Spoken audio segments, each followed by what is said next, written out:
हर हर महादेव। जय गुरु जी संगत जी। आइए संगत जी, शिव पुराण के अगले अध्याय की तरफ चलते हैं। मेरा आपसे नम्र अनुरोध है कि पाठ को अंत तक ध्यान पूर्वक सुनिएगा। आज के अध्याय में हम जानेंगे संगत जी कि भाइयों के उपालंब से अंधक का तप करना और वर पाकर त्रिलोकी को जीतकर स्वेच्छाचार में प्रवृत्त होना, उसके मंत्रियों द्वारा शिव परिवार का वर्णन, पार्वती के सौंदर्य पर मोहित होकर अंधक का वहां जाना और नंदीश्वर के साथ युद्ध करना, अंधक के प्रहार से नंदीश्वर की मूर्छा, पार्वती के आवाहन से देवियों का प्रकट होकर युद्ध करना, शिव का आगमन और युद्ध, शिव द्वारा शुक्राचार्य का निगला जाना, शिव की प्रेरणा से विष्णु का काली रूप धारण करके दानवों के रक्त का पान करना, शिव का अंधक को अपने शूल और त्रिशूल में पिरोना और युद्ध की समाप्ति। संत कुमार जी कहते हैं, मुनिवर एक भाइयों के साथ विहार में संलग्न था। उसी समय हिरण्याक्ष का पुत्र अंधक अपने समय उसके कामासक्त मदांध भाइयों ने उसे कहा, अरे अंधे, तुम्हें तो अब राज्य से क्या प्रयोजन है। हिरण्याक्ष तो मूर्ख था, जो उनके घोर तप द्वारा शंकर का को प्रसन्न करके तुम जैसे कुरूप, बेडौल, कलिप्रिय और नेत्रहीन को प्राप्त किया। ऐसे तुम राज्य के भागी तो हो नहीं सकते, क्योंकि भला तुम विचार करो कि कहीं दूसरे से उत्पन्न हुआ पुत्र भी राज्य पाता है। सच पूछो तो निश्चय ही इस राज्य के भागी हम ही लोग हैं। संत कुमार जी कहते हैं, मुने, उन लोगों की इस बात को सुनकर अंधक दीन हो गया।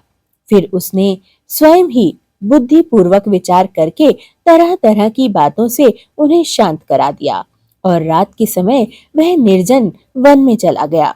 वहां उसे हजारों वर्षों तक उसने घोर तप किया और अपने शरीर को सुखा डाला और अंत में उस शरीर को अग्नि में होम देना चाहा। तब ब्रह्मा जी ने उसे वैसा करने से रोक दिया और कहा, दानव, अब तू वर मांग ले। सारे संसार में जिस दुर्लभ वस्तु को प्राप्त करने की तेरी अभिलाषा रही हो, उसे तू मुझसे ले ले। पदयोनि ब्रह्मा के वचन यो सुनकर वह दैत्य दीनता एवं नम्रता पूर्वक कहने लगा, भगवान, जिस निष्ठुरों ने मेरा राज्य छीन लिया, वे सब दैत्य आदि मेरे भृत्य हो जाएं। मुझ अंधे को दिव्य चक्षु प्राप्त हो जाएं।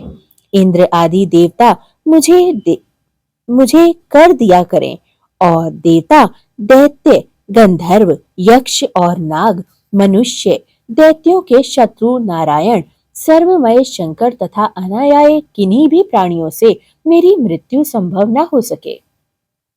उसके इस अत्यंत दारुण वचन को सुनकर ब्रह्मा जी सशंकित हो उठे और उससे बोले, दैत्येंद्र, ये सारी बातें हो तो जाएंगी, किंतु तू अपने विनाश का कोई कारण भी तो स्वीकार कर ले, क्योंकि जगत में ऐसा कोई भी प्राणी न हुआ और न आगे होगा कि जो काल के गाल में ना गया हो।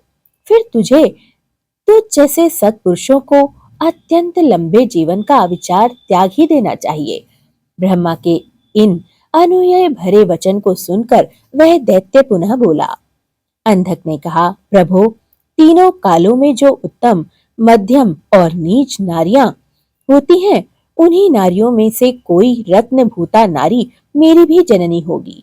वह मनुष्य लोक के लिए दुर्लभ तथा शरीर, मन और वचन से भी अगमय होगी। इसमें उसमें राक्षस भाव के कारण जब मेरी काम भावना उत्पन्न हो जाए, तभी मेरा नाश हो। उसकी बात सुनकर स्वयं भूव भगवान ब्रह्मा को महान आश्चर्य हुआ। वे शंकर जी के चरण कमलों का स्मरण करके कहने लगे। तब शंभु जी की आज्ञा पाकर वे उस अंधक से बोल पड़े, दैत्यवर, तू जो चाहता है, तेरे वे सभी काम वचन पूर्ण होंगे। दैत्येंद्र, अब तू उठ, अपना अभीष्ट प्राप्त कर और सदा वीरों के साथ युद्ध करता रहे। मुनीश, हिरण्याकशिपुत्र अंधक के शरीर में नसें और हड्डियां ही शेष रह गई थीं।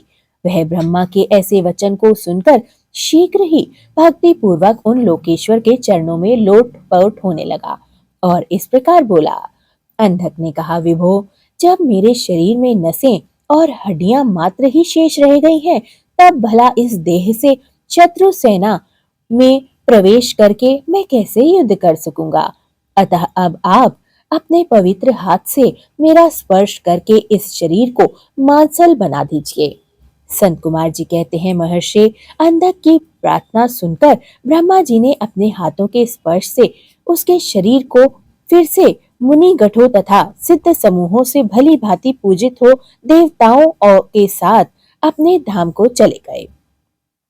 ब्रह्मा के स्पर्श करते ही उस दैत्य राज का शरीर भरा पूरा हो गया, जिससे उसमें बल का संचार हो आया तथा नेत्रों के प्राप्त हो जाने के कारण वह सुंदर दिखने लगा। तब उसने प्रसन्नता पूर्वक अपने नगर में प्रवेश किया। उस समय प्रहलाद आदि श्रेष्ठ दानवों ने जब उसे वरदान प्राप्त करने हुए आया देख कर जाना, तब वे सारा राज्य उसे समर्पित करके उसके वशवर्ती भृत्य हो गए तथा तदंतर अंधक सेना और भृत्य वर्ग को साथ ले स्वर्ग को जीतने के लिए चल दिए। वहां संग्राम के समय देवताओं को पराजित करके उसने वज्रधारी इंद्र को अपना करत बना लिया।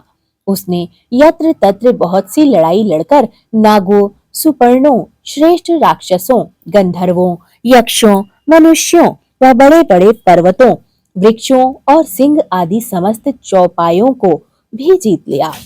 यहाँ तक कि उसने चराचर त्रिलोकी को अपने वश में कर लिया। तदंतर वह रसातल में, भूतल पर तथा स्वर्ग में जितनी सुंदर रूप वाली नारियां थीं, उनमें से हजारों को जो अत्यंत दर्शनीय तथा अपने अनुकूल थीं, साथ लेकर विभिन्न पर्वतों पर तथा नदियों के रमणीय तटों पर विहार करने लगा। दैत्यराज अंधक सदा दुष्टों का ही संग करता था। उसकी बुद्धि मद से अंधी हो गई थी, जिससे उस मूढ़ को इसका कुछ भी ज्ञान नहीं रह गया था कि परलोक में आत्मा को सुख देने वाले भी कोई कर्म करने चाहिए।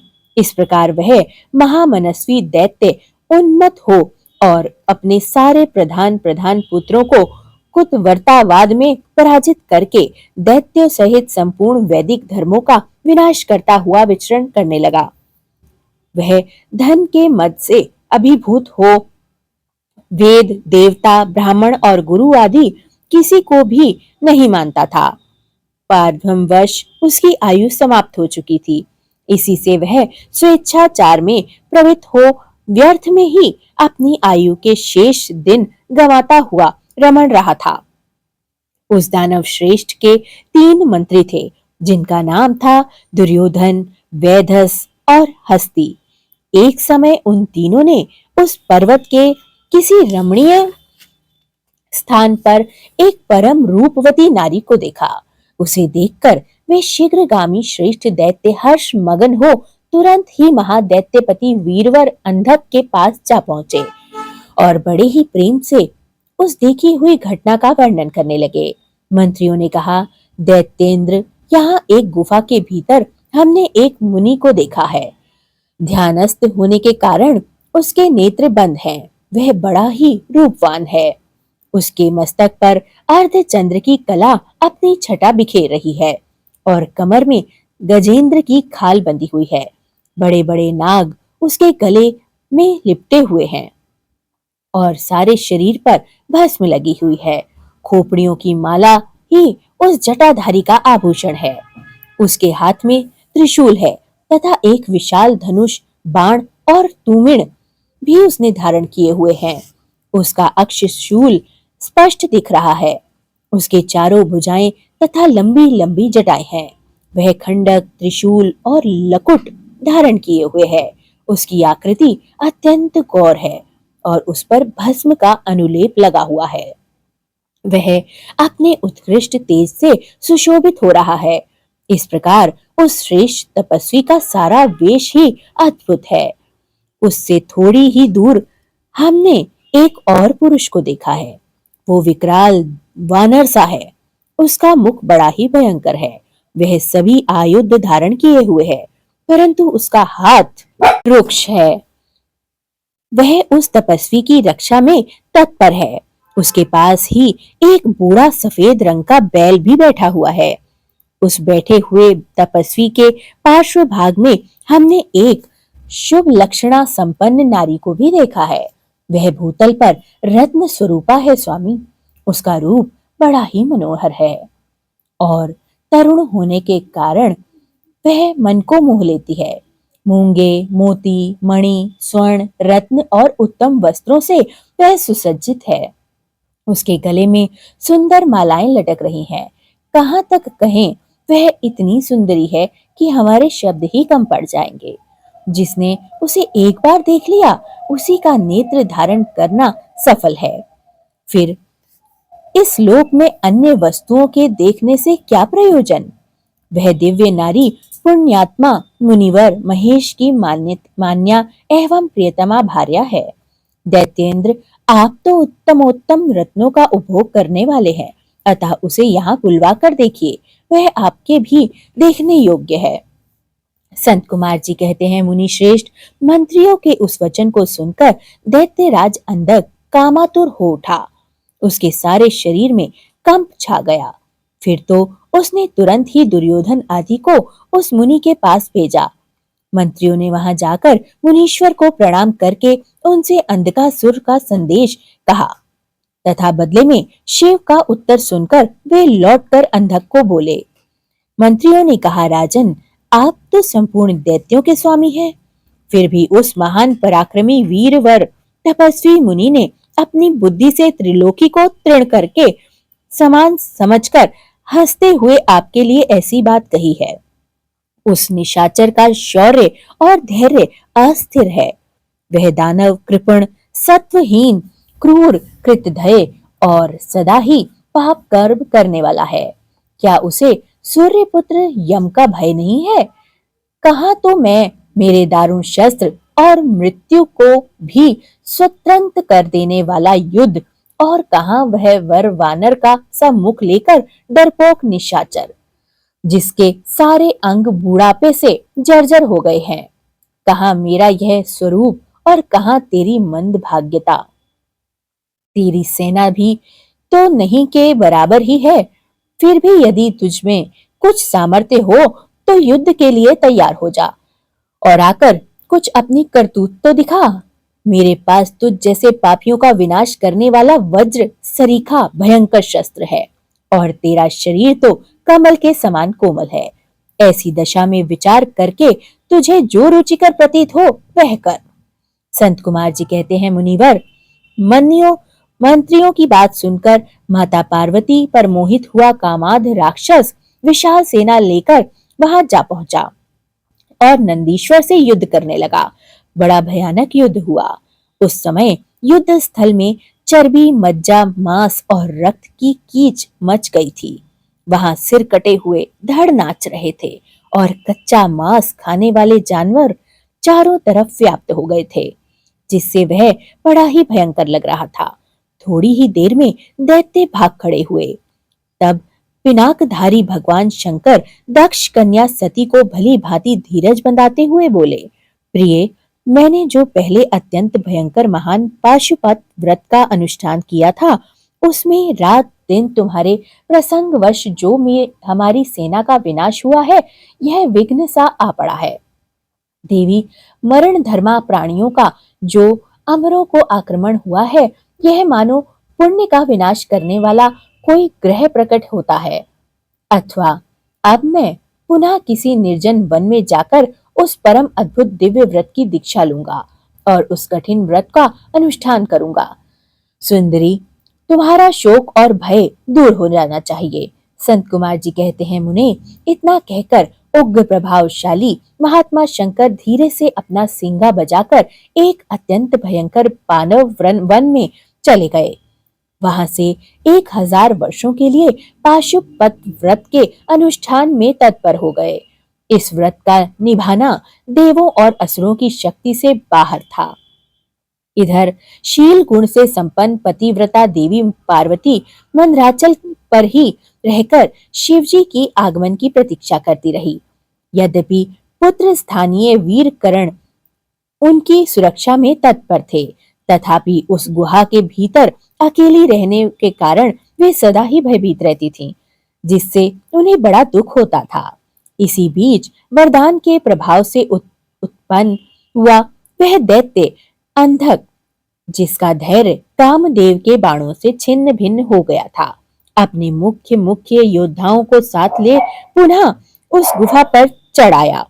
वहां सैनिकों सहित उसने वीरक गण के साथ अत्यंत अद्भुत युद्ध आरंभ कर दिया। उस समय सभी वीरों ने अन्न जल और नींद का परित्याग कर दिया था।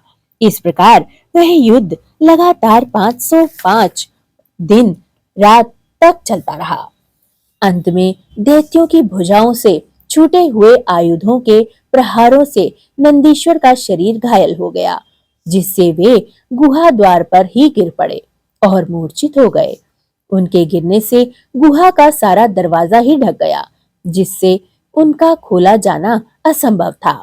फिर दैत्यों ने दो ही घड़ी में सारे वीरक गणों को अपने अस्त्र समूहों से आच्छादित कर दिया। तब पार्वती ने भगवान विष्णु और ब्रह्मा जी का स्मरण किया।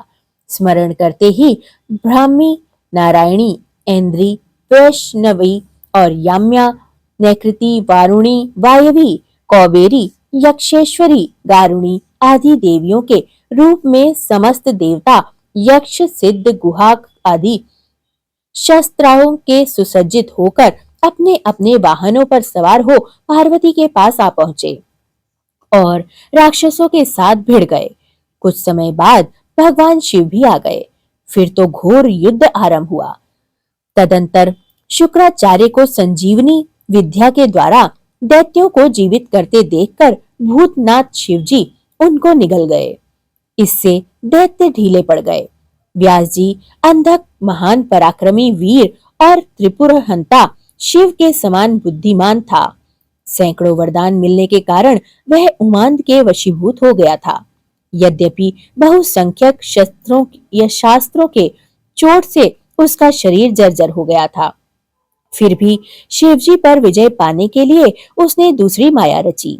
जब प्रलय कालीन अग्नि के समान शरीर धारण करने वाले भूतनाथ त्रिपुरारी शंकर ने अपने त्रिशूल से उसे बुरी तरह छेद डाला, तब भूतल पर गिरे हुए उसके रक्त कणों से यूथ के यूथ अंधक प्रकट होने लगे। उससे सारी रणभूमि व्याप्त हो गई। वे विकृत मुख वाले भयंकर राक्षस अंधक के सदृश ही पराक्रमी थे। इस प्रकार जब पशुपति द्वारा मारे गए सैनिकों के घावों से निकले हुए अत्यंत गरम गरम रक्त की बूंदों से दूसरे सैनिक उत्पन्न होने लगे, तब बहुत सी भुजारूपी लताओं द्वारा आक्रांत होने के कारण कुपित एवं बुद्धिमान भगवान विष्णु ने प्रमथनाथ शिव को बुलाकर योग बल से एक ऐसा अजेय स्त्री रूप धारण किया, जिसका मुख विकृत था और रूप उग्र एवं विकराल और कंकाल मात्र था। वह स्त्री रूप शंभु के कान से निकला था। जब उन देवी ने रणभूमि में उपस्थित हो अपने युगल चरणों से पृथ्वी को अलंकृत किया, तब सभी देवता उनकी स्तुति करने लगे, गान गाने लगे। तत्पश्चात भगवान ने उनकी बुद्धि को प्रेरित किया। फिर तो वे युष्मात होकर रण के मुहाने पर उन सैनिकों के साथ दैत्यराज के शरीर से निकले हुए अत्यंत गरम गरम रुधिर का पान करने लगी, जिससे राक्षसों का उत्पन्न होना बंद हो गया। तदंतर एकमात्र गंधक ही बचा रह गया। यद्यपि उसके शरीर का रक्त सूख चुका था, तथापि वह अपने कुलोचित सनातन शास्त्र धर्म का स्मरण करके अविनाशी भगवान शंकर के साथ भयंकर थप्पड़ों से, वज्र सदृश जानुओं और चरणों से, वज्राकार नखों से, मुख, भुजा और सिरों से संग्राम करता रहा। तब प्रमथ गणनाथ शिव ने रणभूमि में उसका हृदय विदीर्ण कर दिया और उसे शांत कर दिया। फिर त्रिशूल भोंक कर उसे स्थाणु के समान ऊपर को उठा दिया। उसका जर्जर शरीर नीचे को लटक रहा था। सूर्य की किरणों ने उसे सुखा दिया। पवन के झोंकों ने युक्त मेघों के मूसलाधार जल बरसाकर उसे गीला कर दिया। हिमखंड के समान शीतल चंद्रमा की किरणों ने उसे विशीर्ण कर दिया। फिर भी उस दैत्य राजन ने अपने प्राणों का परित्याग नहीं किया। उसने विशेष रूप से शिवजी का सत्वन किया। तब करुणा के अगाध सागर शंभु प्रसन्न हो गए और उन्होंने उसे प्रेम पूर्वक गणाध्यक्ष का पद प्रदान कर दिया।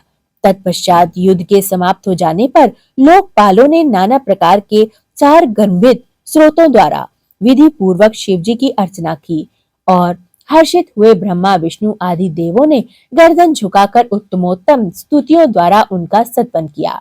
फिर जय जयकार करते हुए वे आनंद मनाने लगे। तदंतर शिवजी उन सबको साथ लेकर आनंद पूर्वक गिरजाराज की गुफाओं को लौट गए। वहां उन्होंने अपने ही अंशभूत पूजनीय देवताओं को नाना प्रकार की भेंटें समर्पित करके उन्हें विदा किया और स्वयं प्रमुदित होकर गिरजाराज कुमारी के साथ उत्तमोत्तम लीलाएं करने लगे। हर हर महादेव। जय गुरुजी, शुक्राना गुरुजी, सर्वदा भला गुरुजी।